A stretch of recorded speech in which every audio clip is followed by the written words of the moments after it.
Mr. Marc Polite. Mr. Marc Polite is one of our members who's been a constant member of our circle for a few years now. He's been invited to the White House twice, and he went. He's won the best black blog, best political black blog? Yes. 2 years in a row. And he's published his first book. The Poetic Ruminations of Mr. Born Nice. Because he's a nice guy.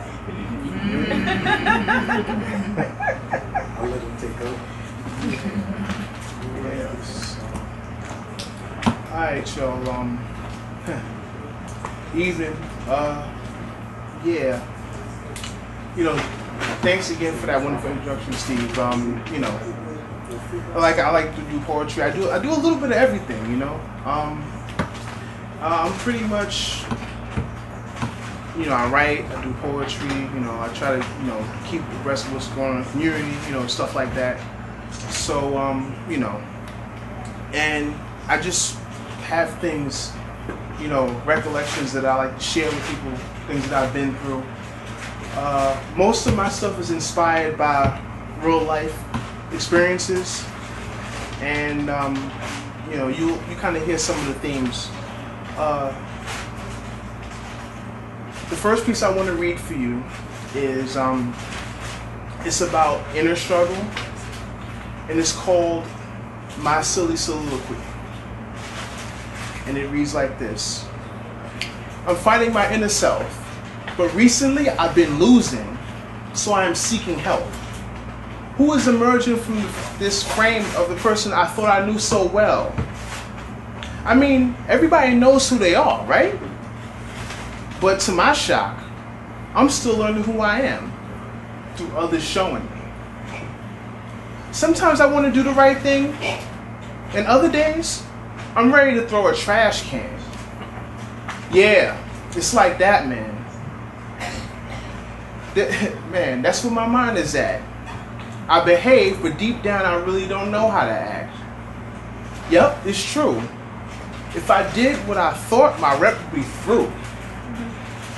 The cipher one you sometimes see, some see before you, is only the mask I wear. But I've convinced many that it's my real face. Now ain't that a twist of fate? Still trying to win, even though no one said I lost. Running to catch up to where I should be, racing against myself. Now you see why I need help. A young vet, and I ain't even done yet. Just your quintessential late bloomer. And I wouldn't ask for it a day sooner. Yeah. Nice. So, I'm going to, right. I wanted to read that one because, you know, I find you have to pick yourself back up every now and then because things happen, life happens to you, and it's just like, wait, hold up, what's going on here?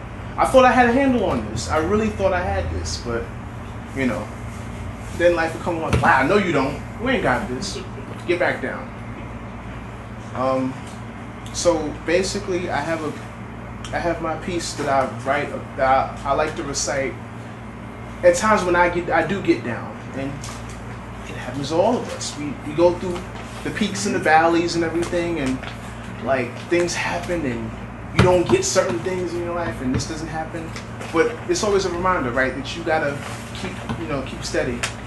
And this piece is called "Renewed and Enthused," and it goes like this.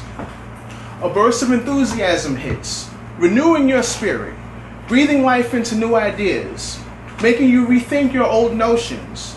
After discarding disappointment and disavowing doubt, you're ready to conquer.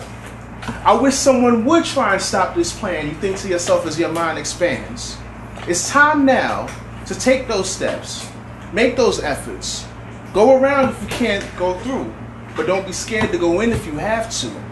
Your time is past due. Let no one tell you different. Even if you aren't where you should be, that doesn't mean you aren't on your way there. Let's just make that clear. No one can condemn you to mediocrity but you. Don't let someone else's put downs make you stay down. That's exactly how you lose, because it's all about being renewed and enthused. Yes, sir.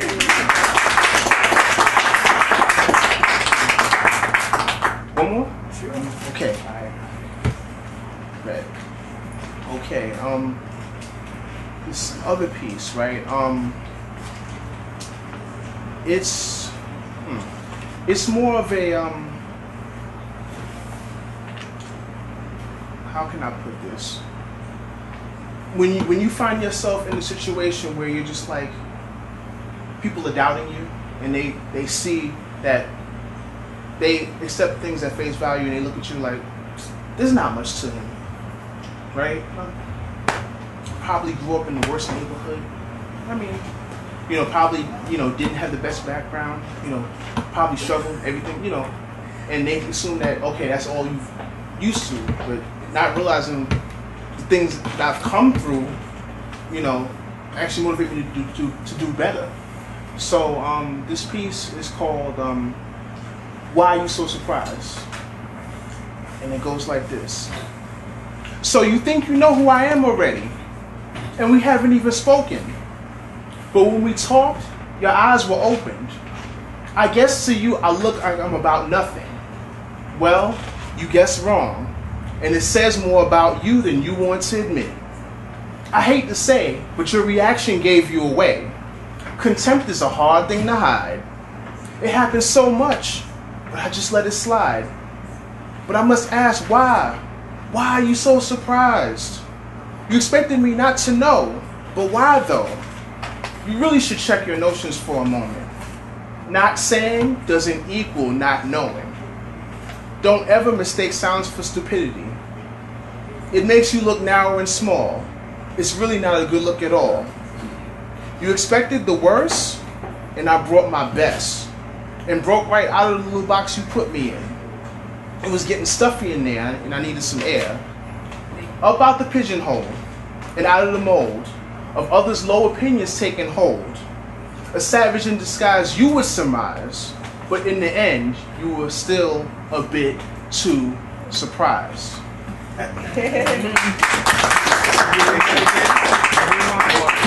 Oh, y'all want? Okay, y'all want that? Someone wants to Okay. hear it again. I bet. Please. Okay. Please. All right. So here we go from the top. So you think you know who I am already, and we haven't even spoken. But when we talked, your eyes were open. I guess to you I look like I'm about nothing. Well, you guessed wrong. And it says more about you than you want to admit. I hate to say, but your reaction gave you away. Contempt is a hard thing to hide. It happens so much, but I just let it slide.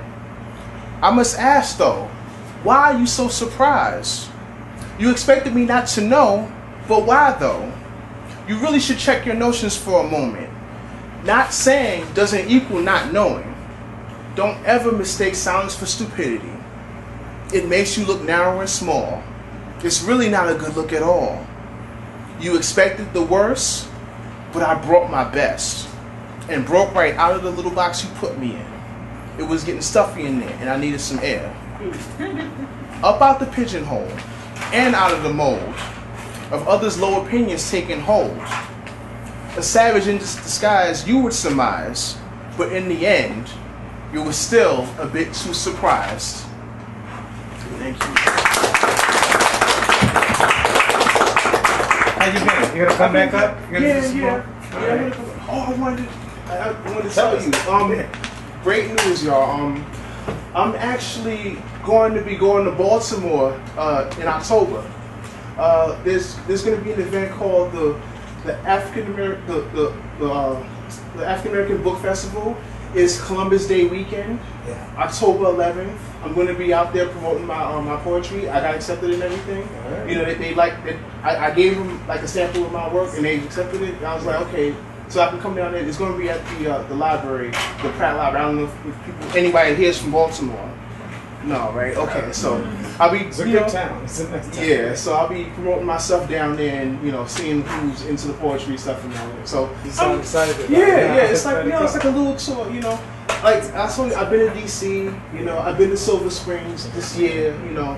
So, you know, and when I can, I'm touring, so-called touring, whatever, you know, Yeah. we'll do a Make little the something. rounds, So right? yeah, so I'm excited about that. Just want to let y'all know about that coming up in October for me. Great. So yeah.